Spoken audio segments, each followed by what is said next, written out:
Olá, a TV e TV conversa hoje com o professor André Regis, da Universidade Federal de Pernambuco. Ele também é vereador em Recife pelo PSDB e desenvolveu um projeto bastante interessante chamado Raio-X das Escolas. Assista. Professor, o senhor desenvolveu um trabalho chamado Raio-X das Escolas. É um levantamento sobre todas as escolas municipais de Recife. Como esse trabalho foi feito? Quais os indicadores que foram analisados? Nós estamos, desde o início do mandato, buscando, de fato, esse raio-x das escolas do Recife. São 320 unidades na rede municipal do Recife e todos os dias nossa equipe vai a campo. Então já fiscalizamos todas elas, já percorremos mais de 15 mil quilômetros dentro da própria cidade. É a minha própria equipe de gabinete que faz isso. Nós temos jovens da universidade ainda, ou recém-egressos. Minha equipe é uma equipe multidisciplinar, formada por estudantes de ciência política, administração, história, comunicação. E a gente tem muita preocupação em fazer, de fato, um raio-x que possa fazer com que a sociedade saiba a tragédia que hoje acontece na cidade do Recife em termos de educação pública municipal. Então a gente percorre, fiscaliza, faz relatório fotográfico, depois a gente faz os requerimentos para o secretário a tomar as providências, envia cópia para o Tribunal de Contas do Estado e também para o Ministério Público, para que todos os canais, inclusive os canais institucionais, também participem desse processo de tomada de consciência do que acontece, porque é uma rede que lamentavelmente custa muito caro e os alunos lamentavelmente também não aprendem. E vocês olham desde as instalações da escola até o nível de aprendizagem? Tudo é verificado. A infraestrutura, a quantidade de banheiros, as salas, inclusive a gente verifica com o luxímetro e também com o higrômetro, tanto a luminosidade quanto a temperatura ambiente. A gente encontra salas com 34, 35 graus, quando o ideal deveria ser entre 22 e 26 graus Celsius. Nós encontramos salas que são muito escuras, porque não há ventilação, não há janelas, então há espaços próprios de confinamento. A gente detectou isso. Salas escuras com menos de 50 lux, quando o mínimo deveria ser 200. E isso tudo comprovado com o apoio, inclusive da própria comunidade, que ela participa assistindo, vendo a nossa fiscalização. Daí a gente também criou um sistema que ele é um sistema na internet, é um sistema de transparência, porque qualquer recifense, qualquer pessoa pode entrar no mapa das escolas, aparece o mapa da cidade, pode selecionar a escola e ver o relatório fotográfico, os filmes que nós produzimos e um relatório individualizado para cada escola. Nós já produzimos mais de 3 mil páginas. Nós também colocamos os indicadores oficiais do Ministério da Educação, tanto da Prova Brasil quanto do IDEB. Então, é algo que faz com que o gestor, o prefeito, ele tenha um instrumento de tomada de decisão.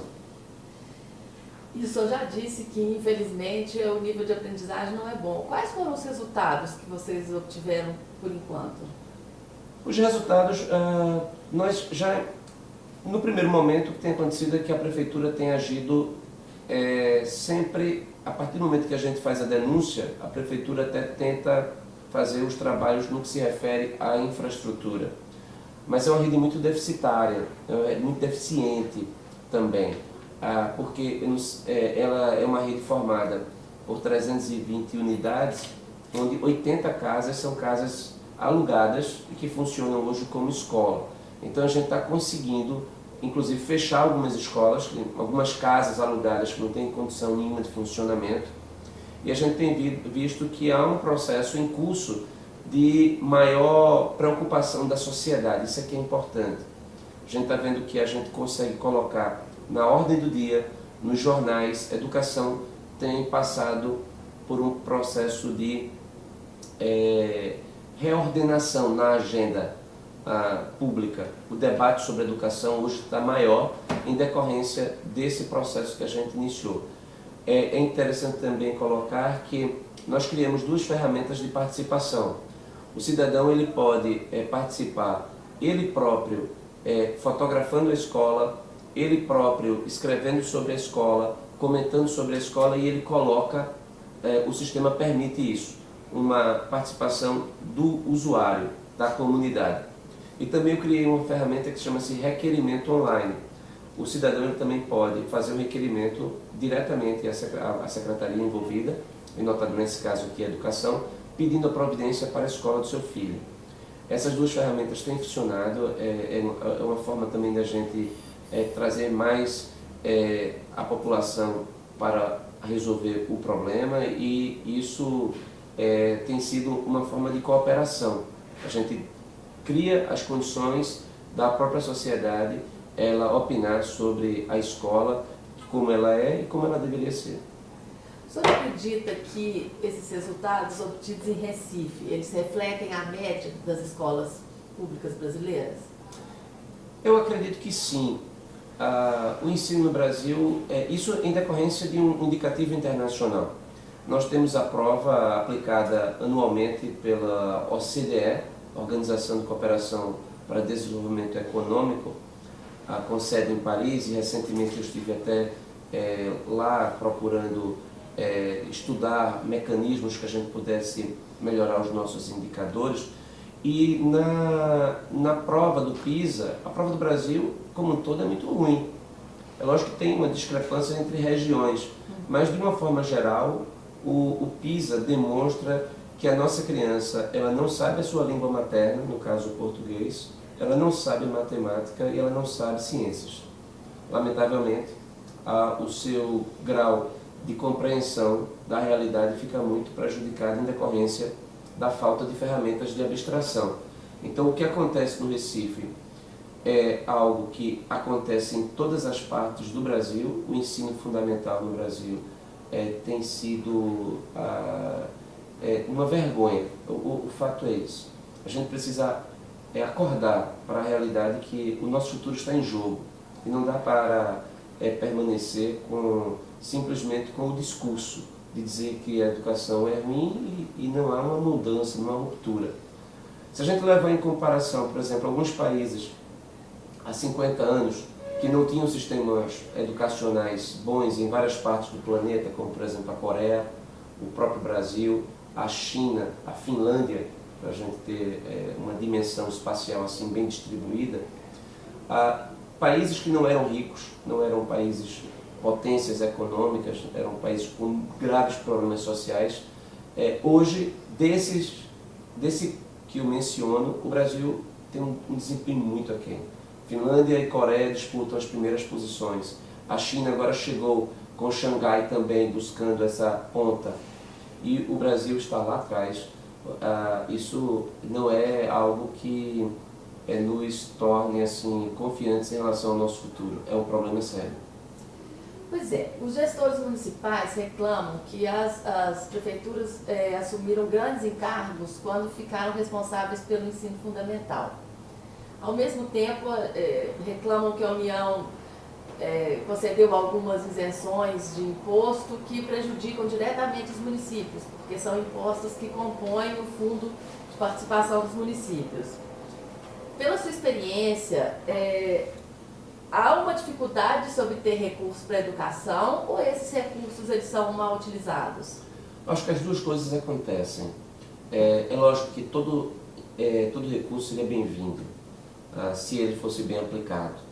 Então, o problema é que a gente não pode simplesmente pedir mais recursos na atual estrutura. Porque a atual estrutura, qualquer recurso que você coloque, não significa que você vai ter um resultado em termos de aprendizado. E o debate no Brasil está equivocado também, porque o debate ele é muito concentrado em cima de infraestrutura. Ele não é focado no aprendizado. Não há um amplo debate nacional no sentido de, olha, vamos fazer com que daqui a 2, 3, 4, 5, 10 anos o Brasil esteja figurando entre os primeiros colocados no mundo em termos de educação. Essa não é a discussão. E o que eu percebo também é que institucionalmente muito foi feito. Por exemplo, a Constituição obriga que os municípios destinem pelo menos 25% da sua receita para a educação. Se a gente for buscar se realmente isso está acontecendo, se esse percentual está chegando, a gente vai verificar que não, ou que está chegando de forma distorcida, por má gestão também. Então, a questão é que há uma má gestão escolar, você tem uma situação pré-existente de caos, que é difícil para qualquer um gerir, mas, por outro lado, também não há um compromisso com a boa gestão. Então, a gente tem problemas de falta de recursos, mas problemas de gestão. E eu acredito que hoje o problema de gestão ele supera o problema dos recursos. Então, colocar mais recursos sem que antes haja uma revolução no sentido da nossa nova escola não significará êxito. Eu acredito também que a gente tem um país que é uma federação, são mais de 5 mil municípios, há uma discrepância muito grande em termos de riquezas entre esses municípios. Então, uma criança brasileira ela pode ter a sorte de ter nascido num município rico ou o azar de ter nascido num município pobre. Há uma injustiça dentro do próprio Brasil em termos do que nós ofertamos ao brasileiro. Não é correto que isso aconteça. Então, eu acredito que nós precisamos de a participação mais efetiva da sociedade nesse processo. A gente precisa construir mais capital social, mais capital. A população precisa, as pessoas que sofrem as consequências da baixa escolaridade, dentro de um processo de obstacularização, de dificuldade do processo civilizacional, que eu acho que esse é o nosso problema hoje, a gente precisa de educação para que o país seja mais civilizado, seja melhor para se viver. Essas pessoas que têm consciência disso, elas precisam assumir um papel mais proativo. Inclusive porque uma parte do nosso drama é decorrente do fato de que as nossas crianças, elas são filhas de pais que não tiveram uma boa educação e que não têm condições de verificação do aprendizado da criança quando ela chega em casa. Também não tem tempo para verificar por conta da falta de mobilidade das nossas cidades, o tempo que se consome no trânsito, a qualidade, o ambiente, ele não é propício à criança ser acolhida em casa, em termos de aprendizado. Então, a escola passa a ser fundamental. Por isso que a gente tem que lutar por uma escola integral, lutar por uma maior participação da sociedade, para que ela possa assumir esse papel de pressão sobre, inclusive sobre a classe média, que no passado retirou as suas crianças das escolas públicas e todo mundo migrou para as escolas privadas, fazendo com que o serviço ele perdesse mais qualidade em função de uma pouca fiscalização dos pais em termos do aprendizado, em termos de infraestrutura. O senhor falou de uma nova escola. Como seria essa escola, a educação fundamental ideal do Brasil? Olha, essa nova escola, pela experiência que eu tenho passado, o que é que eu tenho visto, o ano passado eu fui a 2 referências nos Estados Unidos, na Flórida, Miami-Dade e Broward County, que são duas grandes redes municipais. Eu percebo que, por exemplo, eles estão dando muita ênfase em novas tecnologias, fazendo com que o ambiente escolar seja mais compatível com esse mundo digital, e eles estão obtendo grandes resultados. Por outro lado, eu recentemente estive na Finlândia, que sempre pontua entre as primeiras colocadas no teste da OCDE, do PISA. E lá eu encontrei uma escola muito tradicional, sem ênfase na questão tecnológica e ênfase no professor. Então, se a gente levar em consideração tanto o modelo coreano, o modelo americano, o modelo francês, o modelo americano, nós iremos encontrar que, com mais ou menos tecnologia, o que é verdadeiramente essencial é uma boa qualificação do professor, é uma estrutura mínima, é um sistema de accountability, onde a população ela seja capaz de fiscalizar a escola e que cada dia mais a escola pública ela seja atrativa para a população. Porque, por exemplo, na Finlândia não existe escola privada. Eu não estou defendendo isso aqui. Sim. O modelo americano, com essa escola pública e escola privada, você tem isso em todas as partes. O que nós não podemos admitir é um modelo em que as escolas, há uma discrepância muito grande entre a escola pública e a privada, a criança da escola pública não tendo condições de competir no futuro enquanto adulto, porque foi abandonada pelo Estado e pela sociedade. O que eu percebo também é que, inclusive as reformas recentes, reformas trabalhistas, por exemplo, em relação a direitos relacionados aos empregados domésticos, há um efeito de que a sociedade, a classe média, ela está buscando escolas em tempo integral para os seus filhos. Isso é uma tendência que não tem mais volta. Então, enquanto a escola integral ela está se universalizando para quem tem as melhores condições hoje, e tem inclusive redes familiares, redes sociais que facilitam muito, pavimentam o caminho para o futuro, a escola pública ela continua no passado. Então, a tendência hoje, por tudo que eu observo, não é de diminuição da diferença, da discrepância. A tendência hoje é de aumento. Isso faz com que haja um estímulo ao pai e à mãe que tem seu filho na escola pública, assim que ganhar um dinheirinho a mais, retirá-lo para colocar na escola privada. O caso do Recife ele é emblemático. Nós, há 10 anos, nós tínhamos 130 mil crianças na rede. Hoje nós temos 94 mil. Por quê? Porque a rede ela expulsa. Ela, por ser violadora de direitos humanos, esse é o termo. A rede municipal do Recife, ela viola direitos humanos. Ela viola direitos básicos, fundamentais da criança, ao confiná-la em espaços quentes, mal iluminados, sem ter um parquinho para brincar, sem ter uma quadra para elas correrem. As crianças ficam confinadas durante praticamente todo o período escolar. Pai nenhum gosta de ver seu filho sofrer. Então, a partir do momento que ele melhora um pouco de vida, ele coloca a criança numa escola de bairro, que é melhor do que a escola pública. Agora, o interessante é que a escola pública no Recife, ela custa quase R$700 por mês à prefeitura, cada criança, enquanto que o pai prefere colocar a sua filha ou seu filho numa escola de bairro que custa menos de R$200 ou em torno de R$200. Então isso revela que os recursos são mal aplicados. Isso revela também que há uma falta de visão estratégica em termos de futuro, porque essa rede opressora, violadora dos direitos humanos, ela, na minha concepção, ela já comprometeu o futuro de uma enorme geração. E a cada dia que a gente posterga a decisão de romper com esse sistema, significa um atraso maior. E significa que também o prejuízo será enorme lá na frente. Porque tem determinados investimentos que você pode postergar, você pode esperar um pouco mais. Educação não. Cada criança, nos seus primeiros anos de vida, sua primeira infância, aquilo ali é o melhor momento, é uma janela de oportunidade. Uma janela de oportunidade porque cada criança aprende tudo. Você pode ensinar 1, 2, 3, 4 idiomas, como nos países desenvolvidos se faz. E a criança aprende todos eles porque ela forma novas conexões cerebrais que permitem isso. Ela aprende, isso vai impulsionar a sua matemática, isso vai impulsionar a sua capacidade de abstração. Quando a gente perde essa janela e a gente depois, mesmo que os investimentos sejam grandes, o dano já é irreparável. Isso é um drama. Bom, a gente ainda tem no Brasil analfabetos.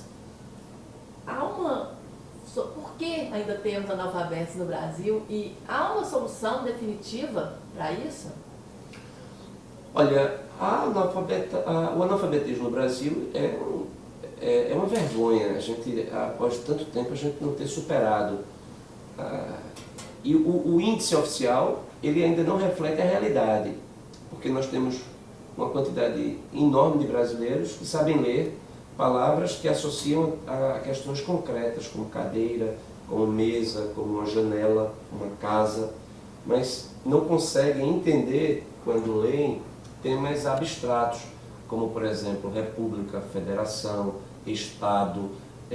Por quê? Porque não foram preparados para isso. Então, se o nosso conceito de analfabetismo ele for ampliado para aquelas pessoas que também não têm capacidade de abstração a partir da leitura, não conseguem entender o que estão lendo, porque perderam essa oportunidade de aprendizado no momento adequado, a situação é muito mais grave.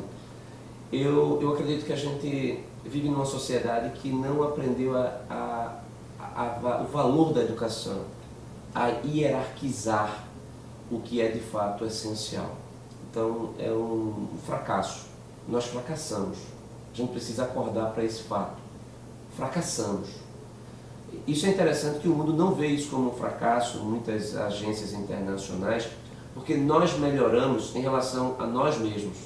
Ou seja, o Brasil é melhor do que ele era há 20, há 30, há 40, há 50 anos.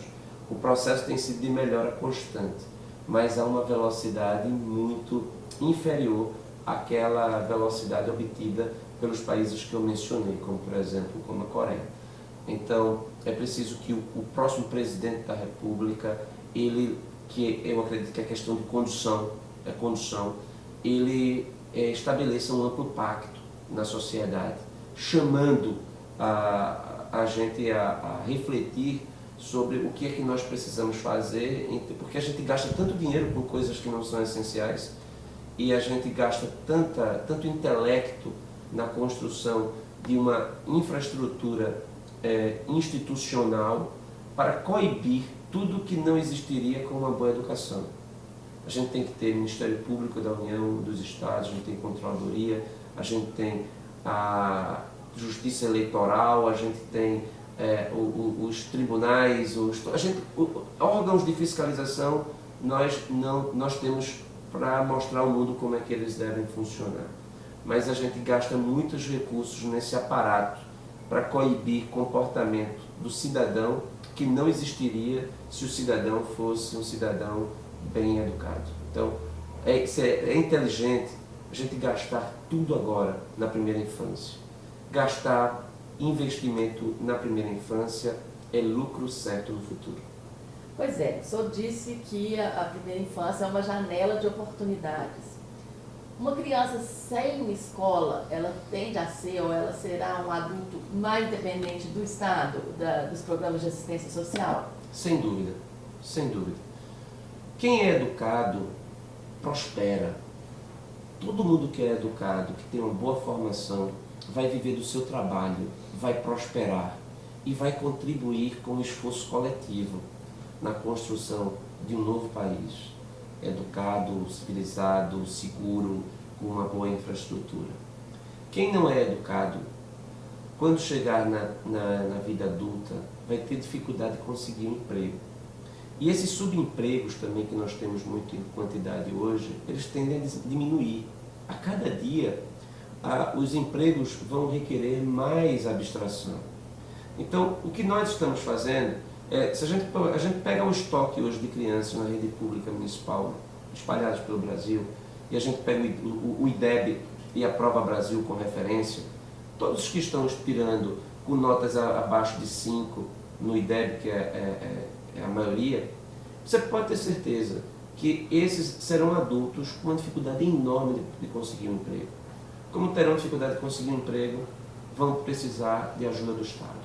Então, os programas sociais continuarão existentes no futuro e consumirão muitos recursos, porque nós não fomos inteligentes suficientes, não houve inteligência nacional suficiente para dizer, para que a gente não tenha no futuro um Estado grande, gigante em termos de prestação da assistência, basta que a gente eduque. Essa que é a mensagem. Quem é educado, prospera. Quem não é educado, e isso devido à omissão do Estado, à omissão da sociedade, essas pessoas perderão, não terão as mesmas oportunidades. Isso é falta de justiça social. E essas pessoas precisarão da ajuda, do amparo do Estado e viverão de bolsas. Isso é inevitável, porque viverão de bolsas, inclusive porque a nossa Constituição ela determina assim. A nossa Constituição é baseada na ideia do welfare state. Nós não podemos deixar nenhum brasileiro para trás. Isso é certo. Isso foi bem construído. O PSDB teve uma participação muito efetiva nisso, na construção desse estado do bem-estar social durante a Constituinte, através dos seus líderes. Agora, a rede de proteção social desse welfare state será maior ou menor, e o seu custo será maior ou menor, de acordo com o que nós investirmos em educação. Quanto mais dinheiro em educação, menos dinheiro em assistência. Quanto mais dinheiro em educação, menos necessidade de gastos com segurança.